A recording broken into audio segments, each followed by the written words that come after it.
We are without a leader. The dead King of Scotland has no heir. War creeps in from the south, where Edward Longshanks, the avaricious King of England, has returned from successful campaigns in Wales and France. As Longshanks turns his attention to Scotland, the shadow of fear settles across the Highlands. The English have thousands of Welsh longbowmen, hundreds of knights on horseback, and dozens of siege weapons. We Scottish have a rabble of untrained soldiers who do not even know how to march in a straight line. We must act soon. If we're to have any chance of resistance, we need to forge an army by any means necessary. The English are terrorising all of Scotland, and it's time for us to fight back.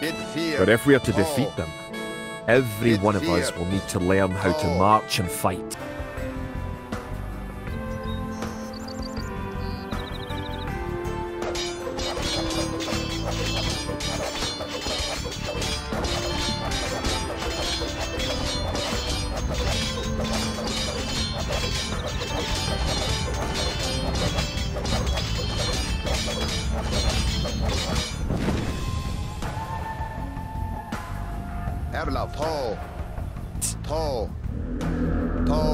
Keep following the path to the village.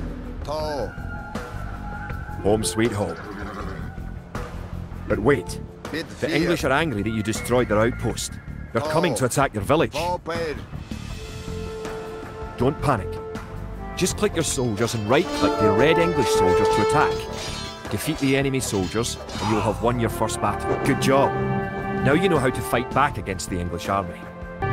Scotland has soldiers now, if only a few. But if we are to turn back the greed of Edward Longshanks, we'll need many more recruits and much more gold in our coffers. These ancient stones and oaks around us will soon be drenched with the blood of clansmen.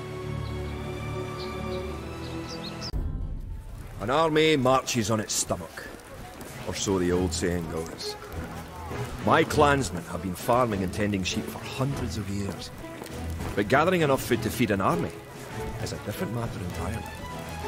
Without a strong economy, the meagre forces that we have cobbled together will collapse again. To build up your stockpile of resources. To win, gather 50 food, 50 wood and 50 gold. The villager will continue working for you, carrying the food to the town centre.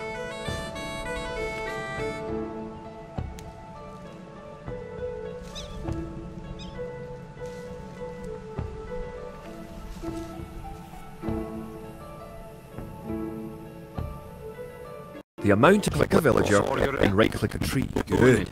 I found some gold.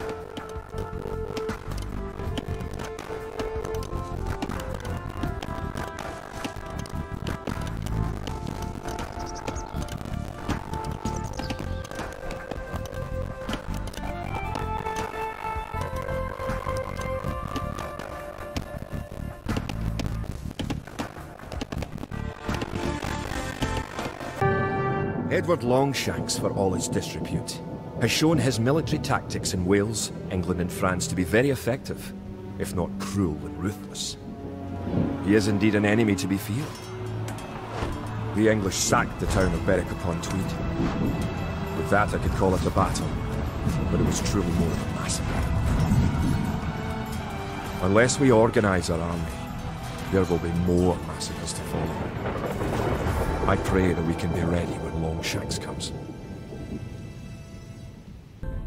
In villages throughout the Highlands, there is grim talk of skirmishes between Scotland and England. We lost the town of Dunbar this week. Scottish defenders broke ranks and fled. The English have an army that is larger and better trained. To compete with them, we are going to need new recruits to pick up spear, sword and bow. We must transform these shepherds into soldiers. Yeah. Click your town centre. Then click the Create Villager button in the lower left corner of the screen. Good job. The villager has appeared next to your town centre. Now, create another villager. It takes time for the villager to appear. If your town centre is selected, you can see the progress in the status area at the bottom of your screen.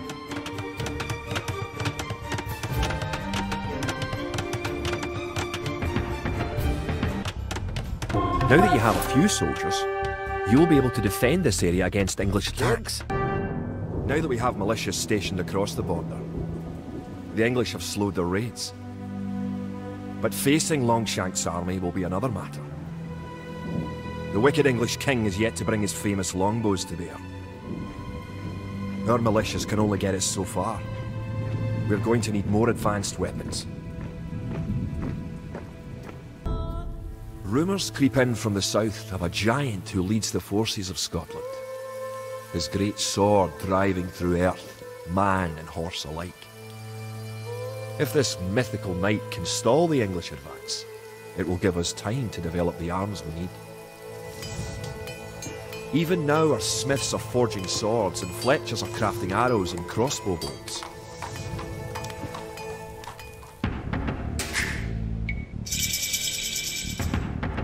Congratulations! Advancing to the next stage is the best way to improve your civilization, the idle villager button. Click it and locate villagers who are not currently assigned to a task. Upgrade your militia to men-at-arms. Click the barracks, then click upgrade to men-at-arms. The English are attacking again. Teach them a lesson with your new men-at-arms. New technologies and buildings become available when you advance. Longshanks has invaded, stormed and sacked the city of Perth. Worse, he has captured the fabled Stone of Scone and declared himself King of Scotland. If we cannot bring about a victory in battle soon, the Scottish armies will be too demoralised to put up any fight at all. If this mythical Scottish giant does exist, I wish that he would bring his forces up to Stirling, where we shall next do battle. The time for minor skirmishes is over. We now prepare for war. The villain Longshanks is poised to cross the River Forth and threaten the town of Stirling with a force of men-at-arms, heavy cavalry and a multitude of archers. Our newly forged army marches southward to establish our own base and attack the English before they can ready their troops. Oh, bit fear. Oh. Oh. Oh. You are close to the English base. Better not knock down this wall until you have an army of about 12 soldiers.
Good job.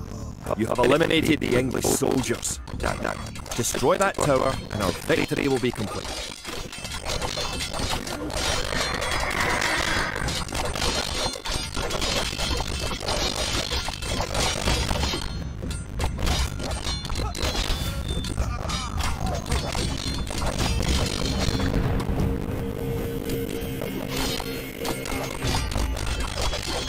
Great job.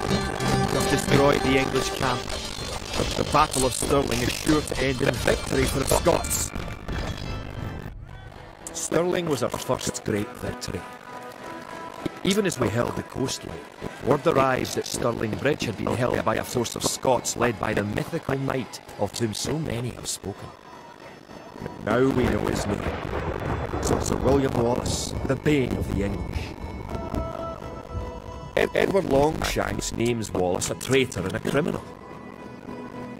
But Sir William replies he cannot be a traitor, for he never swore fealty to an English king. Wallace leading our armies. The men fight with renewed vigour. Perhaps the tide of our misfortunes is about to turn. Our coffers were depleted at the Battle of Stirling. So we need to strengthen our economy once again before pushing south into lands held by the English. We need to construct a market and establish trade routes to the villages of friendly clans. Local legends speak of 3 sacred relics hidden south of Stirling. Acquiring these artifacts for Wallace's army will be a great boost to Scottish morale. To collect holy relics and place them in our monastery. One of the relics is close to your town. An ally has another relic, and the English have captured a third. Good. You have a relic. Protect the relic in the monastery by right-clicking allies. To trade, you will need to build a market. You have reached your ally's town. Go inside to see how his city is doing. Your ally's gate will open automatically for you. Welcome! If you've come for the relic, you can find it on the hill to the northeast of our town. Toe. Bit.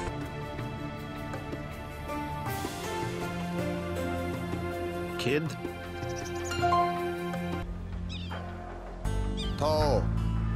Toe. Kid.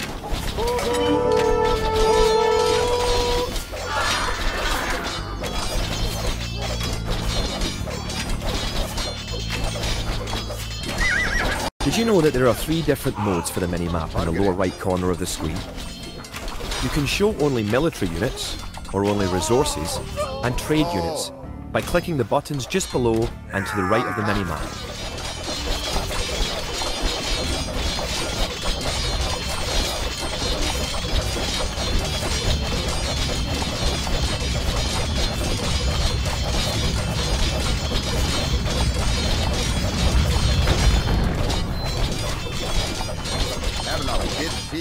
Forward.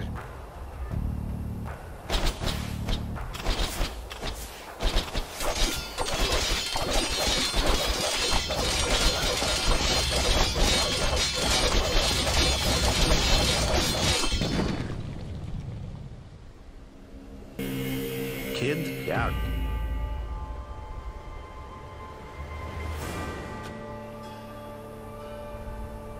You now have 2 relics garrisoned. To gather point for infantry, click your barracks, click set gather point, then click where on the map you want your infantry to gather. The English are attacking our town! Can you tribute any spare food or gold to us? To tribute...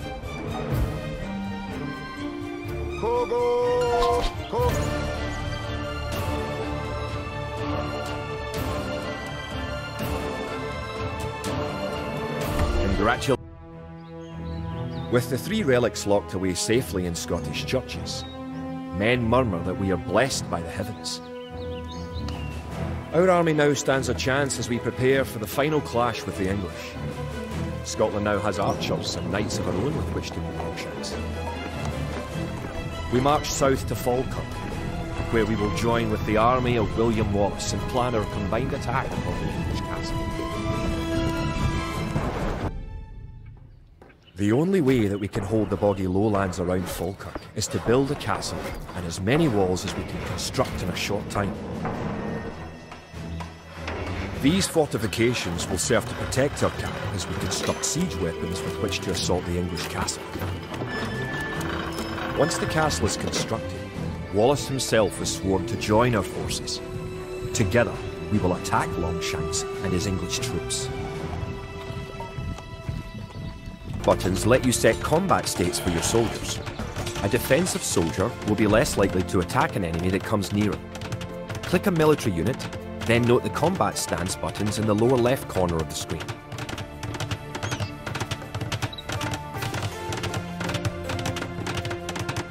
Using the advanced buttons, you can also command a soldier to patrol an area between 2 points and guard or follow another unit. Great! You have completed the castle. Sir William should be here soon, and then it will be time to attack the English. Wallace has come. Oh. Tall.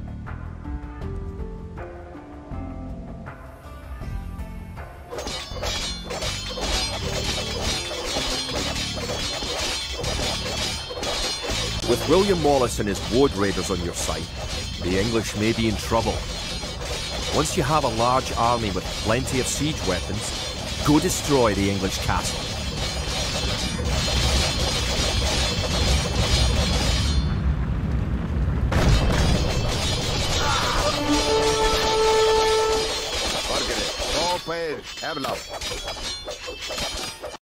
Trebuchets are massive siege weapons with a great range, available only in the Imperial Age. Remember that trebuchets must be packed to move and unpacked to fire.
The English castle at Falkirk is no more. The English pretensions in Scotland are surely at an end. The forces of Wallace are triumphant. It looked certain that we would be defeated at Falkirk. Yet somehow, though outnumbered and outranged by English longbows, we were victorious. The English castle was torn down, and a Scottish one shall be built in its place. William Wallace has shown us the path to victory. Although he is but one man, he inspires great deeds in others. Many of the Scottish knights and lords have drawn their swords with his. Wallace's own sword is a 5.5-foot beast, forged of course in Scotland.